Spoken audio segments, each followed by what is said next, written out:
એટલી હિંસા, એટલી લૂંટફાટ, એટલી મારામારી, એટલા બલાત્કાર, એટલા વ્યભિચાર, એટલા દુરાચાર, એટલા પાપાચાર, એટલા હિંસાચાર કઈ જોવાતું નથી. રોજ રોજ વધતું જાય છે અને તમે એનું કઈ ઈલાજ કરતા નથી. તો આ બનાવવાનું તમને કોણે કીધું તું?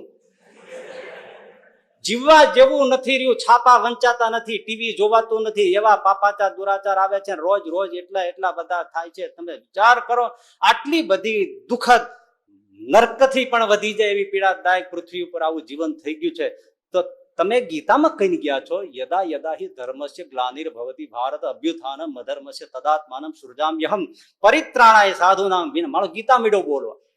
પરિત્રાણાય સાધુનામ વિનાશાય ચ દુષ્કૃતામ ધર્મ સંસ્થાપનાર્થાય સંભવામી. તમે જ બોલ્યા છો ને, સંભવામી યુગે. હા, હું બોલ્યો છું.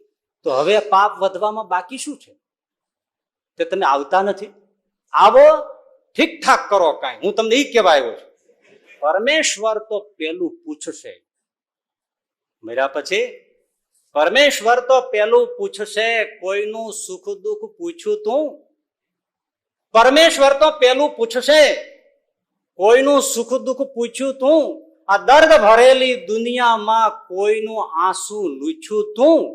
ત્યારે ગેંગે ફેફે થઈને કહેશે, હે હે હે, શું શું શું?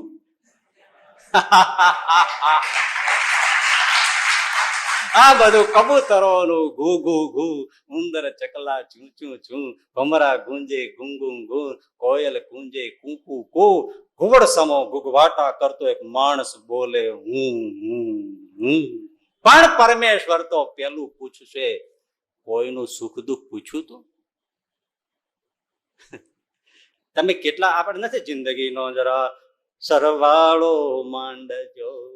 ઉપર નહીં પૂછે કેટલા બંગલા તમે બનાવ્યા, એ પૂછવાનો નથી ઠાકોર. કેટલા તમે બંગલા બનાવ્યા અને એમાં કેટલા આરસ પાથર્યા અને એમાં એટેચ બાથરૂમ કેટલા હતા અને આવું કેવું હતું, એવું કાંઈ પૂછવાનું નથી. પતરાના શેડમાં રહેતા હતા, નહીં પૂછવાનું. પણ તમે કોઈનું સુખ દુઃખ પૂછ્યું તું? દર્દ ભરેલી આ દુનિયામાં કોઈનું આંસુ લૂછ્યું તું? જો સાંભળજો ભાઈ, ઘણાના મનમાં એવો એક ભ્રમ કરી ગયો છે કે દાન પુણ્ય તો પૈસા વાળા જ કરે. આ બધી વાતો પૈસા વાળા માટે છે. ના ના, એટલે કીધું 6 પૈસા વાળા કઠિયારાની વાત છે આ. એકે એક જેને કાનથી સંભળાય છે, આંખેથી દેખાય છે, બે માણસ હાથપગથી જીવનારો કોઈ પણ આ જે લિવિંગ થિંગ છે, બિંગ છે, એના માટે આ વાત છે. કોઈ એમ નહીં માનવાનું કે બીજાને માટે છે, આપણી માટે જ છે. બધાએ કરવું જ પડે. પરમેશ્વર તો શું પૂછશે? શું પૂછશે? બોલો બોલો. પણ કોઈનું સુખ દુઃખ, દર્દ ભરેલી આ દુનિયામાં. હા, વાહ ભગવાન કે બંદે, અદ્ભુત વાત તમે સાંભળજો. જેને જેટલી ઇન્ટેલિજન્સ એટલો હલશે અને એટલો સમજશે. એક માણસ મરી ગયો, નર્કમાં ગયો. યમદૂતો એને લઈને ધર્મરાજની સામે ઉભો રાખ્યો. તરત જ ચિત્ર અને વિચિત્ર ગુપ્તોએ ચોપડા ખોલવાનું શરૂ કર્યું. એટલે પૃથ્વી ઉપર મરીને નરકે આવનારો જીવ એમને આર્ગ્યુમેન્ટ, દલીલ કરી, ધર્મરાજ, તમે ચોપડામાં જે લખ્યું હોય તે મને કબૂલ છે. તમારા હિસાબ કિતાબ પ્રમાણે મને તમે જે સુખ અથવા દુઃખ આપો એ કબૂલ છે. મને સ્વર્ગમાં નાખો, નરકમાં નાખો, જ્યાં નાખો, મને કબૂલ છે. એમાં હું કંઈ પણ કહેવા માંગતો નથી.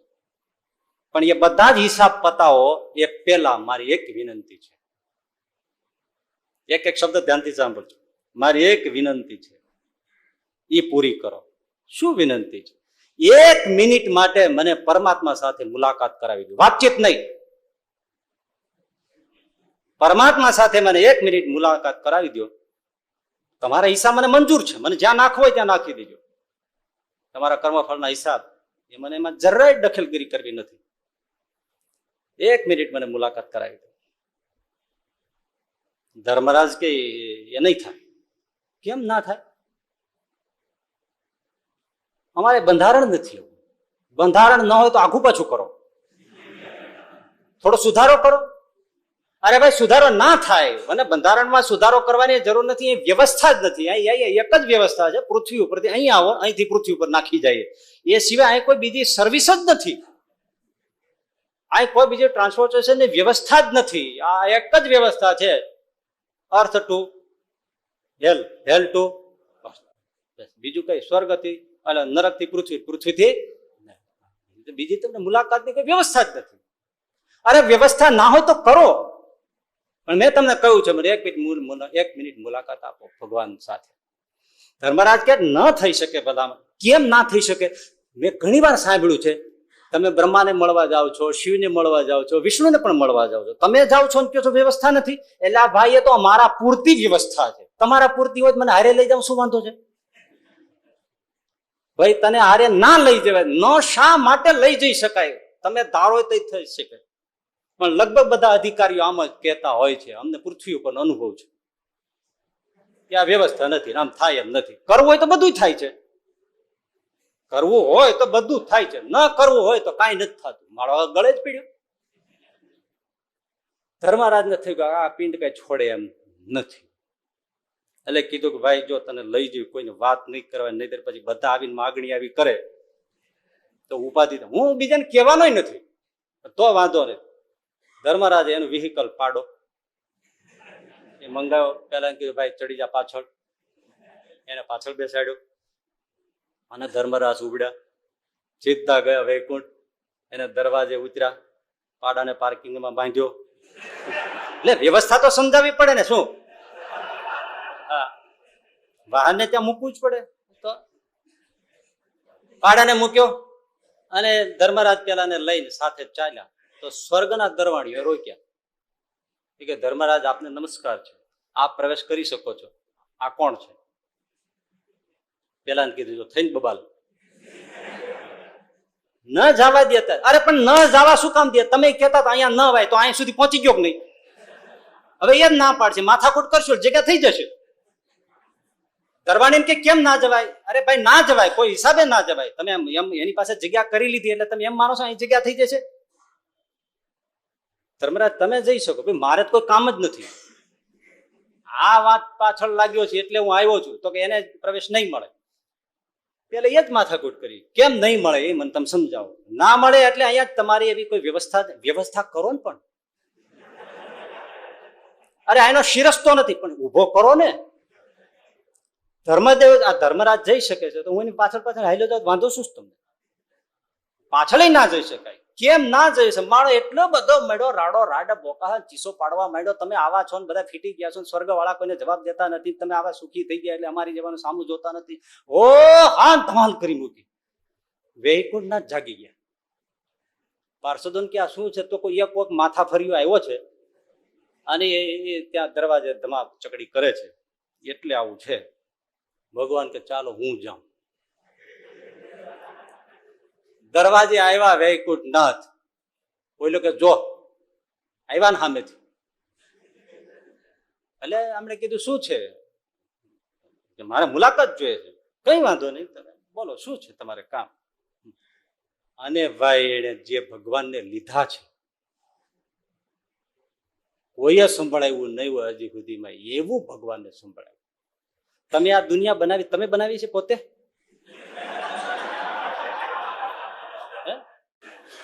ભગવાન કીધું હા તમે આ કરતા છો, આ સૃષ્ટિના કરતા તમે. હા આ કરતા હરતા સંહરતા ધરતા રક્ષક સર્જક તમે જ છો. તો હા આ બનાવ્યા પછી આવું હોય? અત્યારે તમે જોવો તો ખરા ધરતી ઉપર શું થાય છે. એટલી હિંસા, એટલી લૂંટફાટ, એટલી મારામારી, એટલા બલાત્કાર, એટલા વ્યભિચાર, એટલા દુરાચાર, એટલા પાપાચાર, એટલા હિંસાચાર, કઈ જોવાતું નથી. રોજ રોજ વધતું જાય છે અને તમે એનું કઈ ઈલાજ કરતા નથી. તો આ બનાવવાનું તમને કોણે કીધું તું?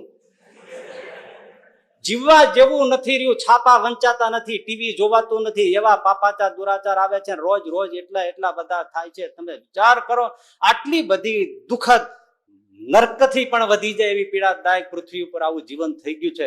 તો તમે ગીતામાં કઈ ગયા છો? યદા યદા હિ ધર્મસ્ય ગ્લાનિર્ભવતિ ભારત અભ્યુત્થાનમ અધર્મસ્ય તદાત્માનમ સૃજામ્યહમ પરિત્રાણાય સાધુનામ વિના. મારો ગીતા મીડો બોલવા. પરિત્રાણાય સાધુનામ વિનાશાય ચ દુષ્કૃતામ ધર્મ સંસ્થાપનાર થાય સંભવામી. તમે જ બોલ્યા છો ને સંભવામી યુગે. હા, હું બોલ્યો છું. તો હવે પાપ વધવામાં બાકી શું છે? તે તમે આવતા નથી. આવો, ઠીકઠાક કરો કાંઈ. હું તમને એ કહેવા આવ્યો છું. પેલો કે તમે આવો ને આ બધું ઠીકઠાક કરો. અમારે જીવવું કેમ આમાં?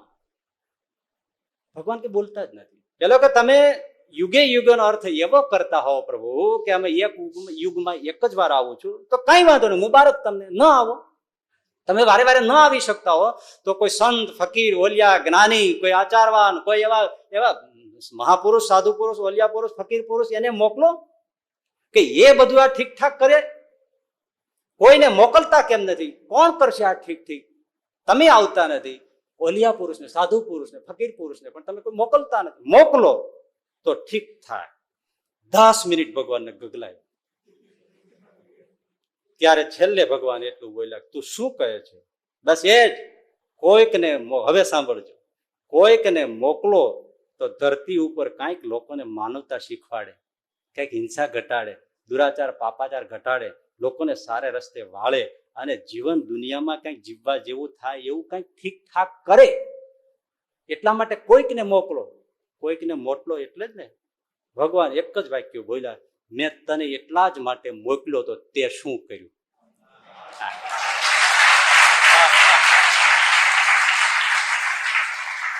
વારે વાહ ભાઈ, તમે વિચાર કરો. એ આપણે બધાને પૂછવાનું છે, આપણે શું કર્યું? દર્દ ભરેલી આ દુનિયામાં કોઈનું આંસુ લૂછ્યું તું? પરમેશ્વર તો એનું પૂછ્યું છે, કોઈનું સુખ દુઃખ પૂછ્યું તું? આ બગીચો હોય ને, એ બગીચામાં 3 પ્રકારના લોકો આવતા હોય. એક આવે, બાકડે બેસે, ઝાડ નીચે બેસે, હરે ફરે, હવા લે, લોનમાં ફરે, આરામ કરે, નીકળી જાય. બીજા પ્રકારના એવા લોકો આવે, કોઈ ઝાડની ડાળી તોડે, ચકલીના ખોલ નાખે, પાણી વેડફે, કોઈ વસ્તુ આગી પાછી નાખી દે, કોઈ પાંદડા તોડે, કોઈ ફૂલ છોડ ઉગાડે, નુકસાન કરે અને વ્યાજ. માળી જોઈ રાખે છે. આગલો આવ્યો એ કઈ બહુ માળી નજરમાં ન હોય, બીજો તોડફોડ કરે નજરમાં હોય, પણ એના ઉપર પ્રસન્ન માળી થાય નહીં. ત્રીજા પ્રકારના એવા લોકો આવે કે પાણી ટપકતું હોય તો ચકલી બંધ કરે, કે બગડતું હોય સરખું કરે, કોઈ કુંડું હેઠું પડી ગયું હોય ઊભું કરે, કોઈ છોડ વળી ગયો હોય એને બેઠો કરે, કઈ કચરો પડ્યો હોય એટલે કચરા પેટીમાં નાખે, કોઈ ફળ ફૂલ ખાધું હોય, છાલ રખડતી હોય તો એ કચરા પેટીમાં નાખે. સારું કરે. માળીની નજરમાં એ હોય. રાજી કોના ઉપર થાય? ત્રીજા ઉપર થાય. એમાં દુનિયા છે ને એ ભગવાનનો બગીચો છે, સૃષ્ટિ છે. એમાં જે આવે અને જે સમૂહ કરે, ઠીકઠાક કરે, એના ઉપર માલિક રાજી. દર્દ ભરેલી આ દુનિયામાં કોઈનું આંસુ લૂછ્યું તું. અને તમને જો તમે સારું કમાવો, કોઈ જમીનમાં, કોઈ શેર બજારમાં, કોઈ વેપારમાં, કોઈ ટ્યુશનમાં, કોઈ ધંધામાં, તમે કઈ સારું કમાવો અને એકદમ મોટો જરા માલ મળી જાય તો તરત વિચાર આવે ને થોડું એફડી કરાવી નાખો. બસ સમય આવી ગયો હોય ને તો આપણે થોડીક એફડી કરાવી નાખવાની. શાની? દાન પુણ્ય નહીં. હા, જે છે ને અત્યારે મોકો હોય, પૈસો હોય, ખિસ્સામાં હોય તો થોડું મૂડી રોકાણ એફડી કરાવી જ લેવું. એમાં વાટ ન જોવાય, ક્યારે મરી ગયા શું ખબર, કાંઈ ખબર પડે છે? હા.